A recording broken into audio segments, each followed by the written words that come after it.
Good morning students. कल जो हमारा लेक्चर हुआ था उसमें हमने एरिस्टोटल के इंट्रोडक्शन यानी अरस्तू के परिचय को समझने की कोशिश की थी, समझा था। आज जो है हम अरस्तू के राज्य संबंधी सिद्धांत यानी एरिस्टोटल्स थ्योरी ऑफ स्टेट पर अपनी बात करेंगे। अरस्तु जो है उन्होंने पॉलिटिक्स में अपने राज्य संबंधी जो सिद्धांत थे, स्टेट रिलेटेड जो थ्योरीज थी, उनका वर्णन किया है। और उसमें उन्होंने राज्य के ओरिजिन, उसके ऑब्जेक्टिव्स, उसके स्वरूप आदि सबका बहुत सुंदर तरीके से वर्णन किया है। उनके जो राज्य संबंधी विचार जो हैं वो इतने सिस्टमेटिक हैं कि अरस्तु के लगभग 2500 वर्ष बाद भी जो उनकी ऑथेंटिसिटी है उसको स्वीकार किया जाता है। अरस्तु ने जो है राज्य संबंधी जो समस्याएं हैं, जो राज्य संबंधी जो विचार हैं, उनका इतना क्रमबद्ध, इतना व्यवस्थित, इतना सिस्टमेटिक, इतना वैज्ञानिक, इतना साइंटिफिक अध्ययन किया, जिसी के कारण उन्हें आधुनिक राजनीतिक वैज्ञानिक या फर्स्ट पॉलिटिकल साइंटिस्ट जो है वो कहा जाता है। अरस्तु जो हैं उन्होंने अपने जो उनके गुरु थे प्लेटो, उनके समानी सोफिस्ट जो हैं उनके इस मत का खंडन किया कि राज्य जो है वो एक समझौतावादी संस्था है। यानी राज्य जो है वो किसी समझौते का परिणाम नहीं है, बल्कि राज्य तो जो है वो विकास का परिणाम है। व्यक्ति जो है वो राज्य जो है व्यक्ति के लिए एक स्वाभाविक संस्था है, उसके उद्देश्य और कार्य नैतिक हैं और राज्य जो है वो सभी संस्थाओं में श्रेष्ठ और उच्च है। अरस्तु जो है वो ये मानते थे कि हर जो चीज़ है, कोई भी वस्तु है यूनिवर्स की, इस यूनिवर्स की, उसके हर चीज़ का कोई ना कोई उद्देश्य होता है। तो व्यक्ति जो है उसका उद्देश्य क्या है, तो वो कहते हैं व्यक्ति का उद्देश्य जो है वो खुश रहना, यानी हैप्पीनेस जो है वो व्यक्ति का अल्टीमेट गोल है। राज्य का उद्देश्य क्या है, तो वो कहते हैं राज्य का उद्देश्य है व्यक्ति का ओवरऑल डेवलपमेंट करना, व्यक्ति का सर्वांगीण विकास करना। राज्य में रहकर ही व्यक्ति जो है अपना ओवरऑल डेवलपमेंट जो है वो कर पाता है। तो यहाँ पे हम बात करेंगे अरस्तु की फेमस कोटेशन की, जिसमें वह कहते हैं कि व्यक्ति जो है वो एक सामाजिक प्राणी है और बिना राज्य के जो यदि कोई व्यक्ति रहता है तो या तो वह पशु है या फिर दानव है। यानी बिना राज्य के हम व्यक्ति की कल्पना जो है वो नहीं कर सकते, बिना राज्य के हम अपना ओवरऑल डेवलपमेंट नहीं कर सकते। यानी व्यक्ति जो है, क्योंकि ईश्वर ने हमें दिमाग दिया है, हमें रैशनल बनाया है, हमें सोचने समझने की शक्ति दी है, तो हमें सिर्फ मूलभूत आवश्यकताएं हमें पूरी नहीं करनी है। हमें अपने बेसिक नीड्स, रोटी कपड़ा मकान, वो तो जानवर को भी मिल जाता है और वो जी लेता है। लेकिन क्योंकि ईश्वर ने हमें दिमाग दिया है तो हमें बहुत सी सारी चीज़ें चाहिए। हमें अपना ओवरऑल डेवलपमेंट चाहिए, हमें अपना सर्वांगीण विकास चाहिए, और वो सर्वांगीण विकास, वो ओवरऑल डेवलपमेंट जो है वो राज्य करता है। यहीं पे अरस्तु जो है उनकी एक फेमस कोटेशन को कोट करते हैं और वो कहते हैं कि राज्य जो है वो जीवन के लिए अस्तित्व में आया और सद जीवन के लिए वो बना हुआ है।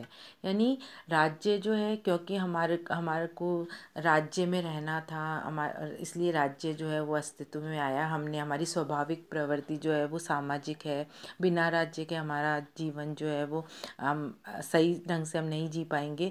तो उसके लिए हमने राज्य में हम रहने लगे। लेकिन हमारे अच्छे जीवन के लिए राज्य अभी तक कंटिन्यू हो रहा है। ओवरऑल डेवलपमेंट, सर्वांगीण विकास के लिए राज्य जो है वो अस्तित्व में बना हुआ है। अरस्तु जो है वो कहते हैं कि राज्य की उत्पत्ति जो है वो जीवन की आवश्यकताओं के कारण हुई है।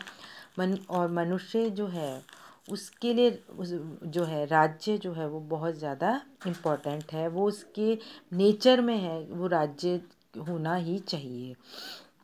अरस्तु जो हैं वो अगर राज्य के विकास की बात करें तो वो कहते हैं कि वो राज्य के जो है ऑर्गेनिक थ्योरी में, ऑर्गेनिक थ्योरी की बात, सावयवी सिद्धांत की बात करते हैं।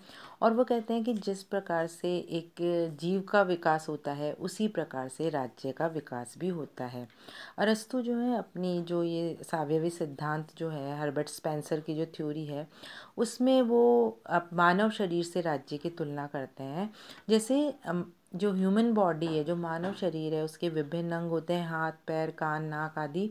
और इन सब इनके काम जो हैं वो अलग अलग होते हैं, लेकिन इनको करने के लिए किस पर निर्भर होना पड़ता है? शरीर पर निर्भर रहते हैं। उसी तरह से राज्य जो है उसके विभिन्न अंग होते हैं, और जैसे कि व्यक्ति, परिवार, ग्राम, और ये जो है सब अलग अलग कार्य करते हैं, लेकिन इनको सुव्यवस्था के लिए राज्य पर डिपेंड रहना पड़ता है। और यदि शरीर का कोई अंग अपना कार्य करना बंद कर देता है, ठीक तरह से कार्य नहीं करता, तो हमारा शरीर जो है वो बीमार पड़ जाता है। ठीक उसी तरह से यदि राज्य का कोई भी अंग ढंग से कार्य नहीं करेगा, तो राज्य में जो है व्यवस्था जो है वहाँ की जो है वो अराजकता में, या सिस्टम जो है वो जो है वो ढंग से कार्य नहीं करेगा। तो प्लेटो जो है वो अरस्तु जो है वो ये कहते हैं कि राज्य जो है उसकी तुलना मानव के शरीर से करते हैं। फिर कहते हैं कि राज्य जो है उसका विकास कैसे हुआ, तो वो कहता है कि राज्य का जो है वो धीरे धीरे क्रमिक जो है वो विकास हुआ। और सबसे पहले जो है परिवार जो है वो अस्तित्व में आया। वहाँ से जो है परिवार बना। परिवार ने हमारी हैप्पीनेस, हमारी जो खुशियाँ हैं, हमारी जो सेक्सुअल डिज़ायर्स हैं उसको पूरा किया। लेकिन उसके अलावा भी हमें बहुत कुछ चाहिए। मनुष्य जो है अकेले जो है अपनी आवश्यकताओं की पूर्ति नहीं कर सकता। हम एक दूसरे पर डिपेंडेंट है, चाहे हमारी आर्थिक आवश्यकताएं हैं, चाहे हमारी सामाजिक आवश्यकताएं हैं, चाहे हमारी सांस्कृतिक आवश्यकताएं। हमें समाज चाहिए, हमें सोसाइटी चाहिए, हमें एक दूसरे का सहयोग चाहिए, हमें एक दूसरे का कोऑर्डिनेशन चाहिए। तो वो जो है वो परिवार जो है, उससे परिवार से ग्राम बने, परिवार से कबीले, कबीले से ग्राम, ग्राम से नगर, और नगर से राज्य बने। और इससे जो है क्या हुआ, व्यक्तियों ने आपस में एक दूसरे के साथ सहयोग से रहना प्रारंभ किया। इससे उनकी आर्थिक आवश्यकताएं, सामाजिक आवश्यकताएं, सांस्कृतिक आवश्यकताएं, धार्मिक आवश्यकताएं जो हैं वो सब पूरी हुई। और अरस्तु जो है वो कहते हैं कि राज्य जो है वो हमारे ओवरऑल डेवलपमेंट के लिए बहुत ज़्यादा ज़रूरी है। अब बात करते हैं अरस्तु के अनुसार राज्य की क्या विशेषताएं हैं, यानी राज्य जो स्टेट है उसकी क्या कैरेक्टरिस्टिक्स है अकॉर्डिंग टू एरिस्टोटल। तो वो कहते हैं कि राज्य जो है वो एक स्वाभाविक संगठन है। State is a natural institution. इसका मतलब है कि राज्य जो है वो एक स्वाभाविक संगठन है। बिना राज्य से अलग रह के व्यक्ति जो है वो अपने लक्ष्य को पूरी नहीं कर सकता। राज्य परिवार का ही वृहद रूप है। परिवार से मिलकर ही जो है वो राज्य का निर्माण हुआ है। और स्वाभाविक संगठन हमारे लिए इसलिए भी है क्योंकि हमारी जो समस्त आवश्यकताएं, जो हमारी जो नीड्स हैं, हमारी चाहे सोशल हो, चाहे इकोनॉमिक हो, चाहे कल्चरल हो, वो सब राज्य के थ्रू ही पूरी होती हैं। राज्य जो है वो व्यक्ति से पूर्व का संगठन है। इसका मतलब है कि अरस्तु जो हैं वो ये मानते हैं कि राज्य जो है वो मनुष्य से प्राथमिक है, यानी राज्य का जन्म पहले हुआ है। यानी समष्ट राज्य जो है वो एक पूर्ण समुदाय है। पहले अंग नहीं आता, पहले इसका पूरा शरीर जो है वो पहले होता है। तो व्यक्ति पहले नहीं है, राज्य जो है वो पहले है। राज्य जो है एक सर्वोच्च समुदाय, state is a supreme association. इसका मतलब है कि राज्य केवल जो है वो समुदायों का समुदाय नहीं है, बल्कि वो एक सर्वोच्च समुदाय है। इसका मतलब है क्योंकि राज्य के पास शक्ति होती है, इन सब जो भी संस्थाएं हैं, चाहे सामाजिक, आर्थिक हो, चाहे धार्मिक हो, सब पर राज्य का नियंत्रण रहता है। और इसके कारण जो है राज्य जो है वो सर्वोच्च समुदाय है, क्योंकि राज्य जो है वो ही एकमात्र ऐसी संस्था है जो व्यक्ति की समस्त आवश्यकताओं की पूर्ति करती है, उसका ओवरऑल डेवलपमेंट करती है। फिर वो कहते हैं स्टेट जो है, राज्य का स्वरूप जैविक है। State is like an organic. इसका मतलब है कि राज्य जो है उसके जो है, जैसे शरीर विभिन्न अंगों से मिलकर बना है, राज्य भी विभिन्न अंगों से मिलकर बना है। जिस तरह से शरीर के अंग अलग अलग कार्य करते हैं, राज्य के समुदाय भी अलग अलग कार्य करते हैं। लेकिन जिस तरह शरीर के अंग हमारे शरीर पर निर्भर होते हैं, ठीक उसी तरह से राज्य के अंग भी जो है वो राज्य पर निर्भर होते हैं। फिर कहते हैं अरस्तु कि राज्य जो है एक आत्मनिर्भर संगठन है। The state is a self sufficient. इसका मतलब है कि राज्य जो है वो एक आत्मनिर्भर संस्था है। वह अपनी आवश्यकताओं की पूर्ति जो है वो स्वयं करता है, वो किसी पे डिपेंडेंट नहीं है।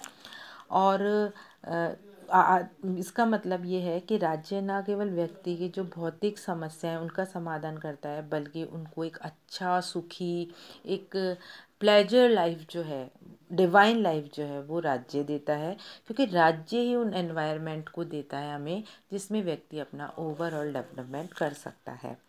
फिर वो कहते हैं कि जो नगर राज्य है वो सर्वाधिक श्रेष्ठ राजनीतिक संगठन है।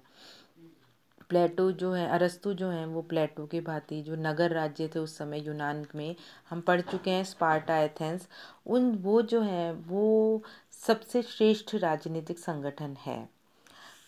फिर वो कहते हैं राज्य जो है वो विविधता में एकता है। The state is a unity in diversity. इसका मतलब है कि राज्य की महत्वपूर्ण विशेषता है कि विविधता में एकता है। सभी जो हैं अंग एक दूसरे से अलग हैं लेकिन फिर भी उनमें एक है। जिस तरह से एक सुंदर, अरस्तु कहते हैं, जिस तरह से एक सुंदर चित्र जो है वो विभिन्न रंगों से मिलकर बनता है, एक संगीत जो है विभिन्न तालों से और रागों से मिलकर बनता है, इसी तरह से राज्य भी जो है वो विभिन्न समुदायों से मिलकर बनता है। इस राज्य का क्रमिक विकास हुआ है, धीरे धीरे क्रमिक उसका विकास हुआ है। परिवार, व्यक्ति, परिवार, ग्राम जो हैं वो इसके विभिन्न अंग हैं और दोनों एक दूसरे से तीन संबंधित हैं।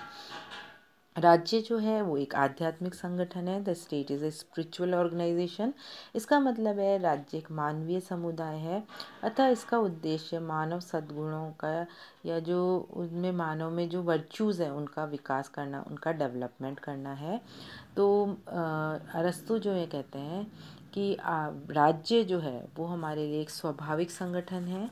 राज्य के बिना हम अपना विकास नहीं कर सकते, जीवित तो रह सकते हैं लेकिन हमारा ओवरऑल डेवलपमेंट राज्य में ही पॉसिबल है। Thank you so much.